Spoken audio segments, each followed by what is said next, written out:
काफ़ी emotional scenes वहाँ पर देखे गए। उसमें जो है गुलाम नबी आज़ाद साहब भी रोते हुए देखे गए और मोदी साहब भी रोते हुए देखे गए।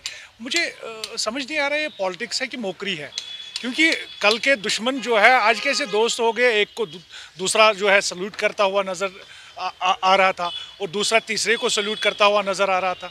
जो पीडीपी पर तनकीद के निशाने साधते हुए नहीं थाकते थे, कल वो सल्यूट मारते हुए नज़र आए।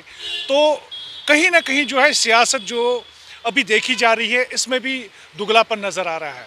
कल तक ये गालियाँ आपस में निकाल रहे थे, कश्मीर पर सियासत हो रही थी, राम मंदिर पर राम टेम्पल पर जो है सियासत हो रही थी। क्या अब वो सियासत ख़त्म हो गई है?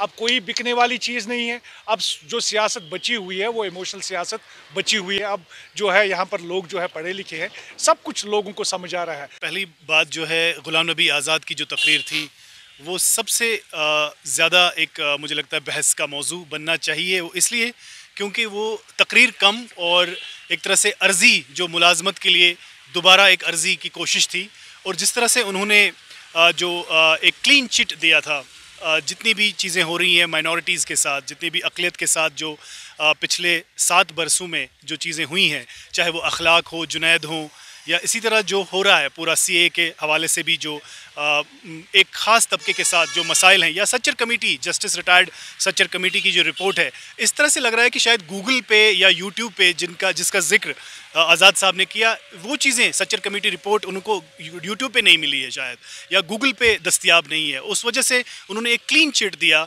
और जिस तरह उनने उन ममालिक का जिक्र भी किया, इराक़ का जिक्र किया, अफ़गानिस्तान का जिक्र किया, जहाँ जो बैरूनी ताकतें हैं उन्होंने इन्वेजन्स किए हैं, उनकी यलगार हुई है, और उसको भी उन्होंने नज़रअंदाज किया। और ख़ासकर जो एक ख़ास तबके के साथ पिछले 7 बरसों से एक इस कदर इस तरीके से हो रहा है, उसको भी उन्होंने नज़रअंदाज किया और सिर्फ अपनी ज़ात को सामने रखा, ताकि अपनी एक इमेज जो है, अपनी छवि को संवारने के लिए कि वो कितने अच्छे हैं, वो कितने लॉयल हैं।